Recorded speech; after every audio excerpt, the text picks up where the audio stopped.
Đình hoàn hôn muốn ôn cho luôn nữ đọc scop cha bùi một lọt rê xì nà từ ông tha bùa bối có lấy tay nên ta xài nhị ao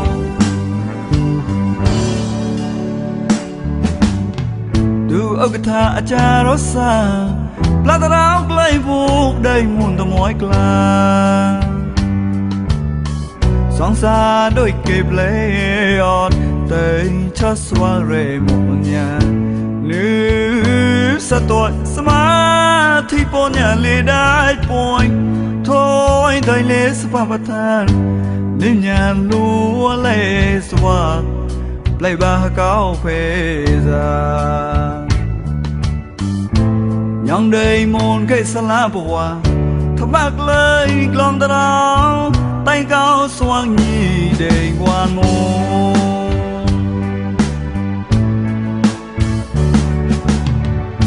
hùi đầy ngô khốn thôi hùi rê xôi cầu mê ta chỉ ta na sla po mưa cái to xoa đời ngoài đua đầy kiêng luôn lời đâu nhiều ca ta cái xó là cười gần ta lên luôn cũng luôn ta tôi đua tôi lo ta tê lên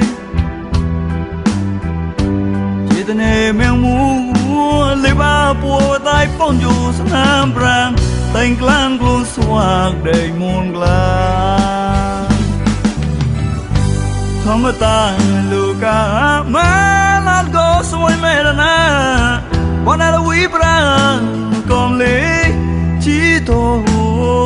man để sẽ lạc lệ ta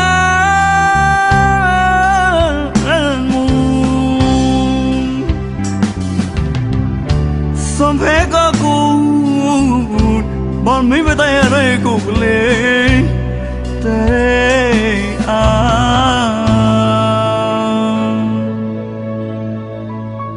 ui nhi đền quan muốn mua ngầu ôn trận luôn nữ đọc scop cha bồi muốn lọt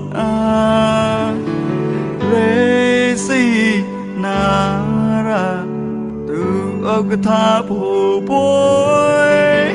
có play tay nếu ta sai nhỉ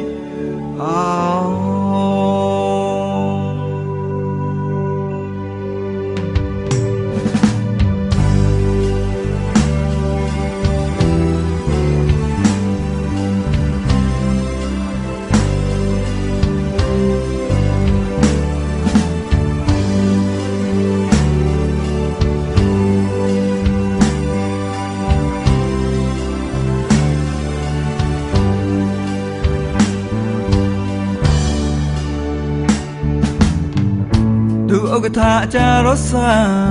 la ta ráo lấy buộc đây muôn ta mỏi cla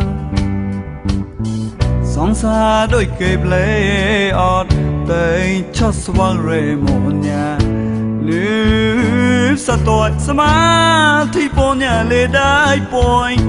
thôi đời lê sa ba bát than nêm nhà lúa lê xóa lấy ba cao phê ra nhong đây môn cây lá bùa thắp bạc lời lòng ta đau tay mà cao xoa nhì để quan môn hùi tay ngô khốn thôi hùi rê xôi cầu mê ta chỉ ta na sla po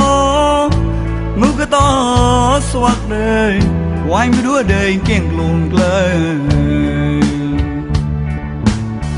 đâu như ca ta cái xó là cười gần ta lời luôn cũng luôn hả ta tôi đua tốt lấy ba lê chỉ ta nề mèo mua lấy ba bùa và tay phong dù sa nam prang tay clan luôn xoạc đầy muôn glan thầm ta lưu ca má lát go xuôi mẹ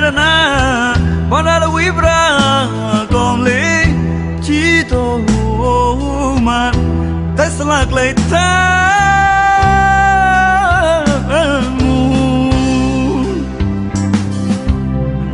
son phé có cô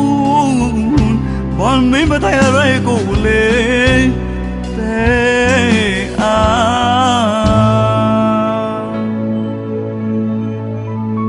buổi nhị đêm quan muốn muốn nào ôn chẳng luôn nữ đọc scop cha bùi một lọt rê si na ra từ ốc tháp hồ bối có plei tay nín ta sai nhị ôi nhị đêm qua ngôn muốn ôn chẳng luôn nữ đọc scop cha bùi một lọt rê si na ra từ ốc tháp hồ bối có plei tay nín ta sai nhị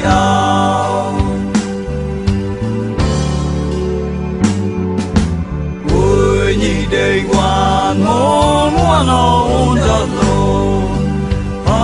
nữ đọc scop cha bùi một lọt rê si na ra từ ốc tháp hồ bối có plei tay nín ta sai nhị